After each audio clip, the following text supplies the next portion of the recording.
여러분, 오늘 들려드릴 이야기는요, 단순한 옛날 이야기가 아닙니다.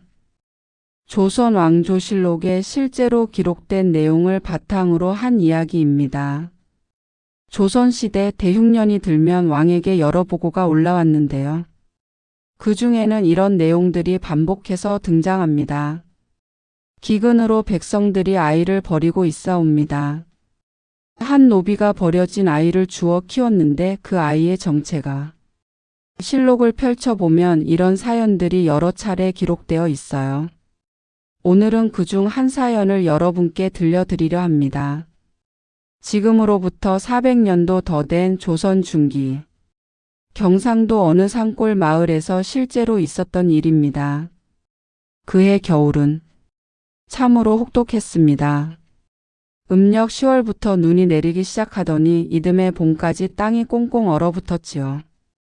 곡식은 바닥나고 사람들은 나무 껍질을 벗겨 먹다가 그것마저 떨어지면 차마 말로 다 할 수 없는 지경이었습니다. 마을마다 아이를 버리는 일이 생겼고요. 그 소식이 고을 원님에게 그리고 마침내 왕에게까지 보고되었습니다. 실록의 기록은 이렇게 시작됩니다. 그럼 이야기를 시작하겠습니다. 일부 눈보라 치던 그날, 경상도 산골 마을 칠성동이라 불리던 곳이 있었습니다. 그곳에 득세라는 노비가 살고 있었지요.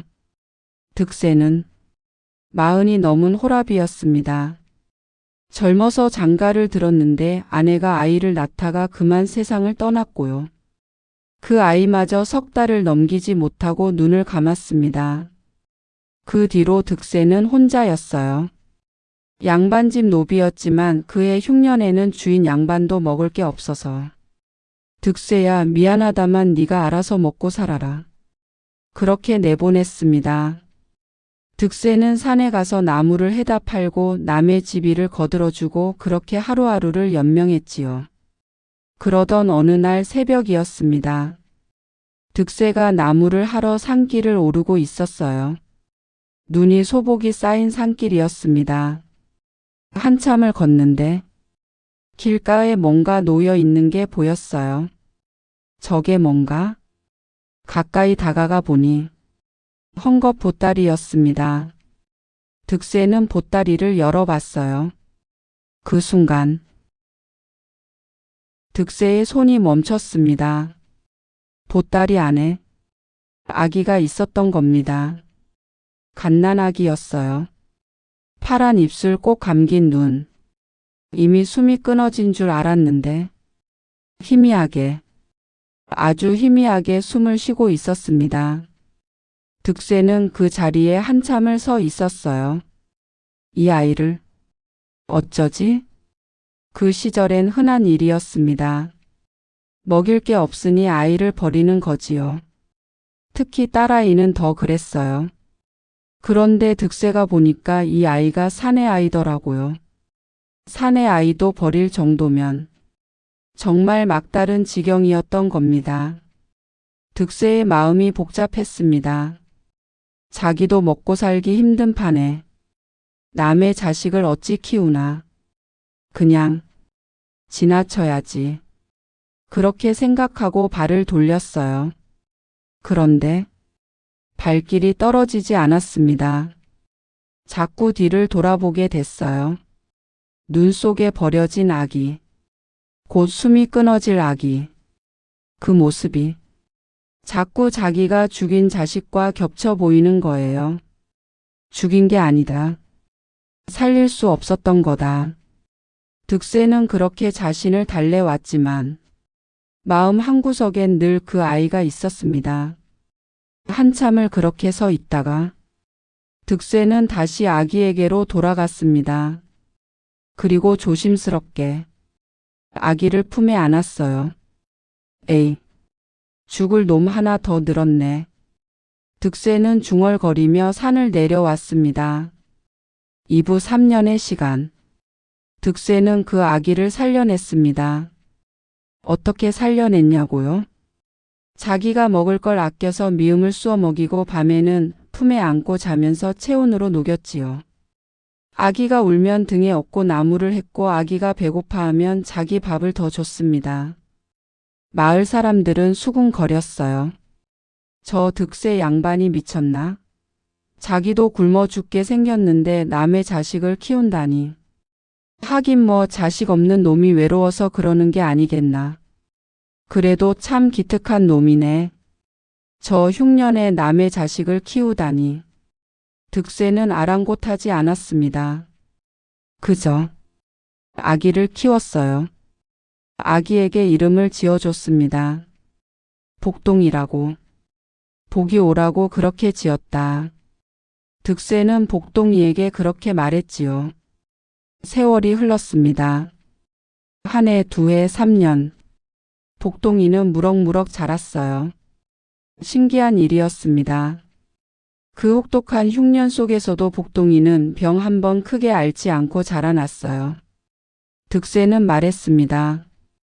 이 녀석이 복을 타고났나 보다. 나 같은 천한 놈이 키우는데도 이렇게 튼튼하니. 복동이가 서너 살이 되었을 때였습니다. 아이는 벌써 말을 또박또박 했고 어른들 하는 일을 보고 따라 하려고 들었어요. 득세가 나무를 하면 자기도 작은 나뭇가지를 주워 모았고 득세가 밥을 하면 옆에서 거들려고 했습니다. 아버지, 제가 도와드릴게요. 복동이는 득세를 그렇게 불렀어요. 아버지. 그 말을 들을 때마다 득세의 가슴이 뭉클했습니다. 내가 아비가 되었구나. 마을 사람들도 이제는 득세네 자식이라고 불렀습니다. 복동이는 영특했어요. 그를 아는 사람이 지나가면 그 사람 뒤를 쫓아다니며 물었고 마을 훈장 댁 앞을 지나갈 때면 담 밖에서 귀를 쫑긋 세우고 글 읽는 소리를 들었습니다. 훈장이 그걸 보고 웃으며 말했어요. 득세, 내 자식 제목이 범상치 않구나. 한번 서당에 보내보는 게 어떠냐? 소인이 무슨 돈이 있어 아이를 서당에 보내겠습니까? 그래, 그것도 그렇겠구나. 하지만 애석한 일이야. 저 아이는 글 공부를 시키면 큰일을 할 것 같은데. 훈장은 안타까워했지만 어쩔 수 없는 일이었지요. 그렇게 3년이 흘렀습니다. 조선은 조금씩 흉년에서 벗어나고 있었어요. 사람들은 다시 밭을 갈고 씨를 뿌렸습니다. 득세도 다시 주인 양반 댁으로 돌아가 일을 했고 복동이를 데리고 함께 살았습니다. 평온한 날들이었어요. 그런데 그해 가을 모든 게 바뀌었습니다. 산부 되찾으러 온 사람. 어느 날이었습니다. 마을에 낯선 양반이 나들이를 왔어요. 이웃 고을에 사는 김진사라는 양반이었습니다. 김진사가 마을을 둘러보다가 복동이를 보았습니다. 그 순간 김진사의 얼굴이 하얗게 질렸어요. 저 아이가 누구 자식이냐? 마을 사람들이 대답했지요. 아, 저 아이요? 득세라는 노비가 산에서 주워다 키우는 아이입니다. 뭐? 노비가 산에서 주웠다고? 김진사는 복동이에게 다가갔어요. 그리고 아이를 자세히 들여다봤습니다. 복동이의 이마에는 작은 점이 셋 있었어요. 마치 별처럼. 김진사의 손이 떨렸습니다. 이 아이는 내 자식이다. 마을이 발칵 뒤집혔습니다. 알고 보니 이런 사연이었어요. 3년 전 그 혹독한 흉년대. 김진사 댁에도 먹을 게 없었습니다. 김진사는 아들이 넷 있었는데요. 막내를 참아 죽일 수는 없고 해서 산에 버렸던 겁니다. 언젠가 형편이 나아지면 찾으러 가자. 그렇게 생각했는데 그새 눈이 내려서 흔적이 사라졌고 이미 죽었겠거니 포기했던 거지요. 그런데 그 아이가 살아 있었던 겁니다. 김진사는 벌떡 득세 집으로 달려왔습니다. 득세란 놈이 어디 있느냐? 당장 나와라. 득세가 황급히 나왔어요. 소인이 득세입니다만 내가 내 자식을 데리고 있다며? 당장 돌려줘라. 예? 득세는 어리둥절했습니다. 김진사가 소리쳤어요. 이 아이는 내 자식이다. 이마에 점을 보아라. 3개의 점. 내 막내 아들이 분명하다. 득세는 머리를 한 대 얻어맞은 것 같았습니다. 이 아이가 양반집 자식이었다고? 김진사는 복동이를 데려가려고 했어요. 이리 오너라. 나는 내 아버지다. 하지만 복동이는 득세 뒤에 숨어서 안 나왔습니다. 싫어요. 아버지는 저기 계세요. 복동이는 득세만 가리켰어요. 김진사의 얼굴이 붉어졌습니다. 이놈, 내가 내 진짜 아비란 말이다. 저는 아버지가 있어요. 저 아버지요. 복동이는 울면서 득세를 꼭 붙잡았습니다. 득세도 복동이를 꼭 안았어요. 나리, 이 아이는 소인이 3년을 키웠습니다. 그게 무슨 상관이냐? 핏줄이 어디 가느냐? 하오나, 닥쳐라. 양반의 자식이 천한 노비 밑에서 자랄 수는 없다. 김진사는 그 길로 골 원님에게 고했습니다. 사부 원님 앞에 선 2사람. 며칠 후 득세와 김진사는 골 원님 앞에 섰습니다. 원님이 물었어요. 김진사, 내 말이 정말이냐? 저 아이가 내 자식이라는 게? 그렇습니다, 원님. 이마에 점을 보십시오. 제 막내 아들이 분명합니다. 득세, 너는 어찌 생각하느냐? 원님. 소인은 3년 전 눈 속에서 죽어가던 이 아이를 발견했습니다. 그리고 살려냈습니다. 득세의 목소리가 떨렸어요. 3년 동안 제 밥을 굶어가며 키웠습니다. 이 아이가 아플 때 밤새 간호했고 이 아이가 처음 걸음마를 떼었을 때 함께 웃었습니다. 하지만 핏줄은 거짓말을 하지 않는다. 김진사의 자식이 맞지 않느냐? 득세는 대답하지 못했어요. 김진사가 말했습니다. 원님, 당장 결정을 내려주십시오. 양반의 자식이 어찌 노비 밑에서 자랄 수 있습니까? 이는 신분 질서를 어지럽히는 일입니다. 원님도 난처했습니다. 양반의 자식을 노비에게 맡길 수는 없는 일이었고 그렇다고 3년을 키운 은혜를 무시할 수도 없었지요. 원님이 말했어요. 이 일은 내가 결정할 수 있는 일이 아니다. 상부에 보고해야겠다. 그렇게 이 사건은 감사에게 보고되었고 감사는 다시 한양의 임금님께 장계를 올렸습니다.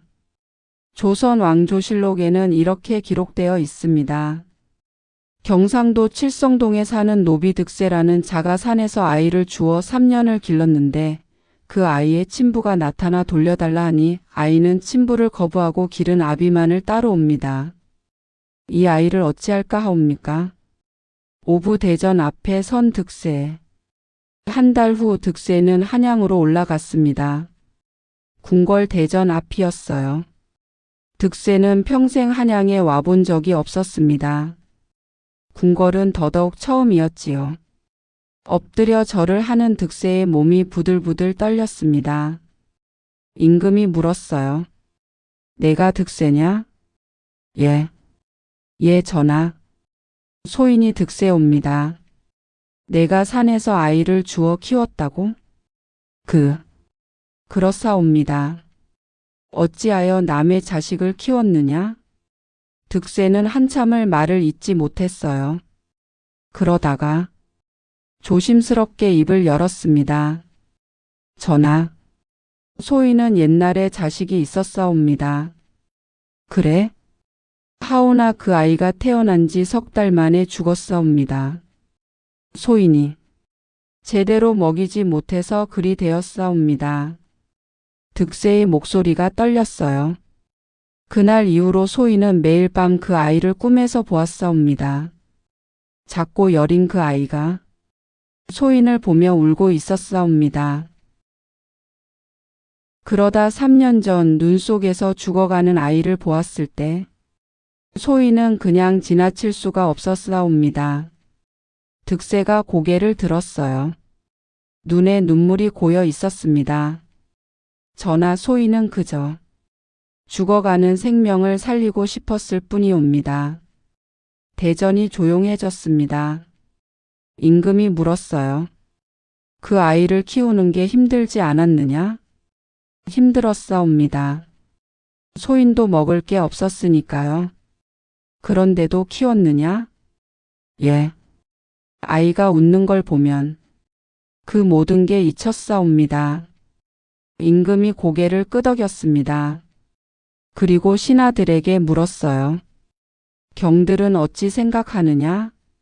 이 아이를 누구에게 맡겨야 하겠느냐? 좌의정이 나섰습니다. 저나 핏줄을 따라야 하옵니다. 아무리 노비가 3년을 키웠다 해도 양반의 자식은 양반에게 돌아가야 하는 것이 법도입니다. 우의정이 반박했어요. 허나 저나 그 김진사라는 자는 아이를 산에 버린 자이옵니다. 이는 자식을 버린 것이나 다름없으니 친권을 상실했다 해야 하지 않겠사옵니까? 흉년에 어쩔 수 없는 선택이었을 것이요. 어쩔 수 없다고 자식을 버리는 것이 옳사옵니까? 신하들 사이에 논쟁이 벌어졌습니다. 신분의 질서를 지켜야 하옵니다. 아이의 뜻을 존중해야 하옵니다. 핏줄이 중요하옵니다. 기른 정이 더 중요하옵니다. 임금은 조용히 듣고 있었어요. 그러다가 복동이를 불렀습니다. 아이를 데려오너라. 잠시 후 복동이가 들어왔습니다. 4살배기 아이였지요. 대전 앞에 선 아이는 무서웠을 겁니다. 하지만 복동이는 고개를 들고 임금을 바라봤어요. 임금이 물었습니다. 내 이름이 무엇이냐? 복동이옵니다, 전하. 복동이. 좋은 이름이구나. 누가 지어줬느냐? 아버지가 지어주셨사옵니다. 내 아버지가 누구냐? 복동이는 주저없이 득세를 가리켰어요. 저분이 제 아버지옵니다. 저기 김진사란 양반이 내 진짜 아버지라고 하는데? 복동이가 고개를 저었습니다. 소인은 모르옵니다. 소인의 아버지는 저 분뿐이옵니다. 왜 그렇게 생각하느냐? 복동이의 목소리가 또렷했어요. 아버지는 소인이 추울 때 안아주셨고 배고플 때 밥을 주셨고 아플 때 간호해 주셨사옵니다. 그분이 소인의 아버지가 아니고 누가 아버지이옵니까? 대전이 다시 조용해졌습니다. 임금이 김진사에게 물었어요. 김진사, 내가 이 아이를 버린 것이 사실이냐? 전하, 그것은 흉년 때문에 어쩔 수 없이. 그렇다면 이 아이는 이미 내 자식이 아니다. 전하, 내 말을 듣거라. 임금의 목소리가 단호했습니다. 자식을 낳은 것만으로 아비가 되는 것이 아니다. 자식을 키우고 사랑하고 돌보는 자가 진정한 아비니라. 하오나 전하, 신분이 무엇이냐? 사람의 도리가 먼저냐, 신분이 먼저냐? 임금이 득세를 바라봤어요. 득세. 예, 전하. 내가 이 아이를 계속 키우겠느냐? 전하. 소인은 천한 노비옵니다. 이 아이에게 좋은 환경을 만들어 줄 수 없사옵니다. 그래도 키우겠느냐? 득세가 복동이를 바라봤어요.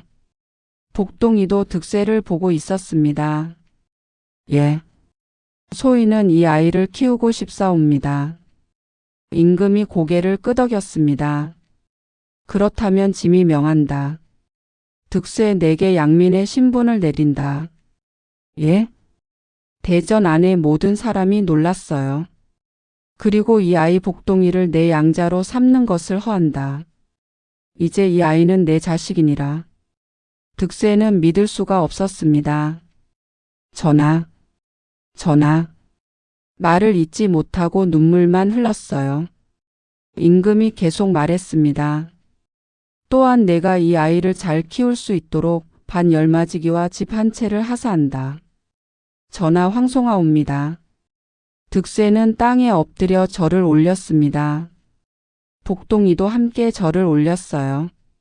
임금이 김진사를 바라봤습니다. 김진사. 예. 예, 전하. 내가 아이를 버렸을 때 이미 내 자식은 죽은 것이니라. 다시는 이 아이를 찾지 마라. 만약 다시 찾으면 엄벌에 처하겠노라. 전하. 김진사는 고개를 떨구었습니다. 6부 그 후 이야기. 득세와 복동이는 고향으로 돌아왔습니다. 마을 사람들이 모두 나와서 환영했어요. 득세. 축하하네. 이제 양민이 되었다며? 대단하네. 득세는 임금이 하사한 집에서 복동이와 함께 살았습니다. 밭을 갈고 농사를 지었지요. 복동이는 자랐습니다. 임금의 배려로 서당에 다닐 수 있게 되었고 글 공부를 했어요. 복동이는 영특했습니다. 훈장도 감탄할 정도였지요. 이 아이는 장차 큰일을 할 것이네. 세월이 흘렀습니다. 복동이가 15살이 되었을 때 과거 시험에 응시했어요. 그리고 장원급제를 했습니다. 마을은 난리가 났어요. 득세네 복동이가 장원급제를 했다. 천한 노비의 자식이 장원이라니. 아니야, 이제 득세는 양민이고 복동이는 양반이 되었네. 복동이는 임금 앞에 다시 섰습니다. 장원급제한 날이었어요. 임금이 복동이를 알아봤습니다. 내가 그때 그 아이냐? 예, 전하. 소인이 복동이옵니다. 장원급제를 축하한다. 내 아버지는 어디 계시느냐? 대전 밖에 계시옵니다. 들어오시라 하여라. 득세가 들어왔어요. 이제 60이 넘은 노인이었습니다. 하지만 얼굴에는 웃음이 가득했지요. 임금이 말했습니다. 득세, 내가 잘 키웠구나. 전하, 소인은 아무것도 한 것이 없사옵니다. 다 이 아이가 잘해준 것이옵니다. 아니다. 내가 이 아이에게 가장 중요한 것을 가르쳤느니라. 그것이 무엇이옵니까? 사람의 도리니라. 임금이 복동이에게 물었어요. 복동아, 내 소원이 무엇이냐? 복동이가 대답했습니다. 소인은 아무 소원이 없사옵니다. 다만 아버지께서 편히 사실 수 있게 해주시면 감사하겠사옵니다. 임금이 고개를 끄덕였어요. 그렇다면 짐이 명한다. 득세에게 통정대부의 품계를 내린다. 전하. 통정대부는 정삼품 당상관이었습니다. 노비였던 사람이 당상관이 되다니. 득세는 또다시 눈물을 흘렸어요. 전하, 황송하옵니다. 황송하옵니다. 복동이도 함께 절을 올렸습니다. 그날 이후 복동이는 벼슬길에 올랐어요. 하지만 복동이는 절대 득세를 떠나지 않았습니다. 어디를 가든 득세와 함께였고 무슨 일이 있어도 득세를 모셨지요. 복동이가 30살이 되었을 때 이조판서까지 올랐습니다. 득세는 그때 이미 70이 넘은 노인이었어요. 어느 날 득세가 병으로 누웠습니다. 복동이는 벼슬을 내려놓고 득세를 간호했어요. 밤낮으로 곁을 지켰습니다. 득세가 복동이의 손을 잡았어요. 복동아. 예, 아버지. 나는 참 행복했다. 아버지. 내가 내 자식이 되어줘서 고맙다. 아버지, 제가 고맙습니다. 저를 살려주시고 키워주시고 사랑해주셔서. 득세가 웃었습니다. 복동아, 앞으로도 바르게 살아라. 사람의 도리를 잊지 마라. 예, 아버지. 꼭 그러겠습니다. 그리고 언젠가 내가 힘든 사람을 만나면 그 사람을 도와주거라. 예, 아버지. 득세는 편안한 얼굴로 눈을 감았습니다. 복동이는 3년상을 치렀어요. 그리고 득세의 묘 옆에 비석을 세웠습니다. 비석에는 이렇게 적혀 있었습니다. 여기 한 분이 잠드시니 그분은 나를 살리신 분이요, 나를 키우신 분이요, 나를 사람으로 만드신 분이니라. 이 은혜 천년 만년 잊지 않으리. 에필로그 실록이 전하는 교훈. 이 이야기는 조선 왕조실록에 실제로 기록된 내용입니다. 실록에는 이렇게 적혀 있어요. 사람의 귀천은 태어날 때 정해지는 것이 아니라 그 마음씨와 행실로 정해지는 것이니라. 천한 노비라 해도 의로운 마음을 가지면 군자여, 높은 양반이라 해도 도리를 저버리면 소인이니라.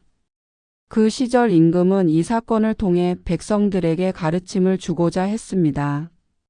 신분보다 중요한 것은 사람의 도리다. 나은 것보다 중요한 것은 기른 정이다. 그리고 진정한 효는 핏줄이 아니라 마음에서 나온다.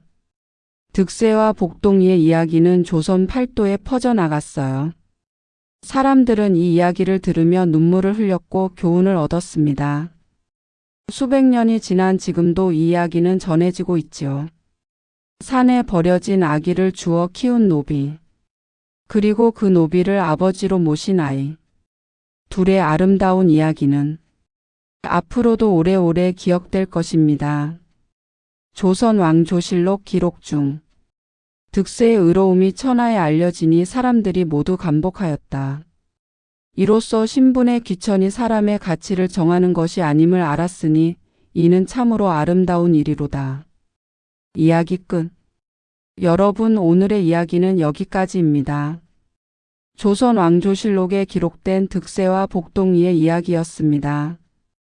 때로는 피보다 진한 것이 있습니다.